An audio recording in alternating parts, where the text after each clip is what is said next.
Rencana pembongkaran makam almarhum Albar Mahdi, santri Pondok Modern Darussalam Gontor 1 Ponorogo, Jawa Timur, mulai dilakukan tim forensik Polda Sumsel dan Polres Ponorogo. Dalam pembongkaran makam itu, petugas sudah memasang polis lain di sekitaran tempat pemakaman Albar Mahdi, di tempat TPU Sei Selayur, Jalan Mayor Zen, Lorong Cendana, Kecamatan Kalidoni, Palembang. Kapolsek Kalidoni Palembang AKP Dwi Angga Cesairu mengatakan pihaknya menunggu anggota forensik gabungan dan Polda Sumsel dan Polres Ponorogo yang rencananya akan melakukan otopsi.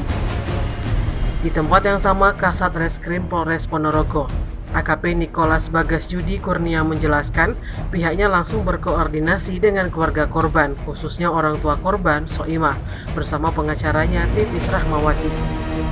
Dari koordinasi dengan pihak keluarga, AKP Nikolas mengatakan didapatkan pihak keluarga menyetujui untuk melakukan otopsi, sehingga hari ini dilakukan otopsi secara tertutup dari Polres Ponorogo bersama tim forensik RS Bayangkara Mohasan Palembang.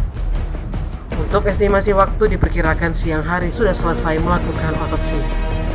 Setelah melakukan otopsi, AKP Nikolas mengungkapkan pihaknya akan melakukan gelar perkara mengenai kasus tersebut di Ponorogo yang menelan korban jiwa tersebut.